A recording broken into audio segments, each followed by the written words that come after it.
सुप्रभात मित्रांनो.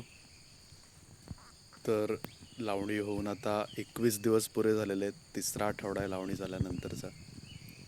आणि दिसत असेल व्हिडिओ, तर हे जे नाचणीचं शिवार आहे त्यांनी एकदम मस्त जोर धरलेला आहे.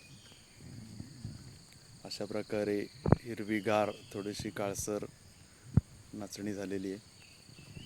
सुदैवाने पाऊस एकदम व्यवस्थित अगदी हवा तसा पडतोय.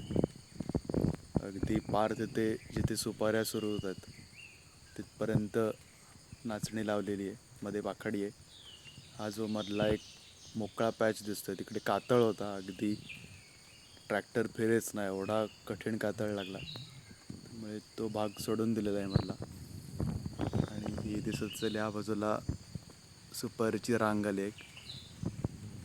आणि इथे पण माझा विचार होता की सुपारीच लावूया, पण भविष्यात शेतीशिवाय पर्याय नाही आहे. वर्षभर आपल्याला पुरेल इतकं तृणधान्य आपण पिकवलं पाहिजे असा विचार केला आणि ही जागा खास शेतीसाठी राखीव ठेवलेली.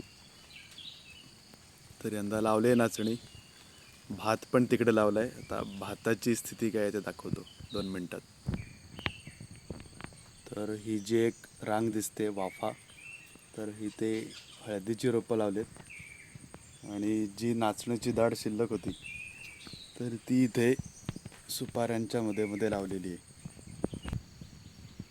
तर ही आहेत तांबड्या भाताची रोपं. तर बेसिकली ही जागा भाताची नाहीच आहे, त्यामुळे होईल की नाही सांगता येत नाही, पण बघूया आता कसं काय होतंय ते. काय काय भाताची रोपं अशी चांगली तरारून वर आली. ते बघा एक कसं त्याचं पातं वर आलंय. त्या बाजूचा भात आहे तो तसा अजून जरा रंगूसुंगूच वाटतोय, पण बाकीचं हे जे पुढचं भात आहे ते मात्र एकदम छान झालंय. हे बघा, आता एक त्याला खताची मात्रा द्यावी लागेल. सुपाऱ्यांना जे शेणखत घातलं होतं ते भाताला मिळतंच आहे, आणि भाताला जे युरिया थोडंसं दिलं होतं ते सुपाऱ्यांना मिळतंय. असं एकेमेका सहाय्य करू अवघे धरू सुपंथ, तसं भात आणि सुपारी दोघेही तरारून येतील असं वाटतंय. पण बघूया, शेवटी निसर्गाच्या पुढे काही आपल्याला करता येणं शक्य नाही.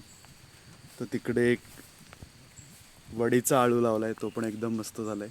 तिकडे पुढे दिसतंय आळूच्या डायरेक्ट मागे ती लाल केळी आणलेत, केरळला असतात तशी. अशा प्रकारे 2 वर्षांपूर्वी एकदम मोकळी असलेली जागा आता सगळ्या पिकांनी भरून गेलेली आहे. धन्यवाद.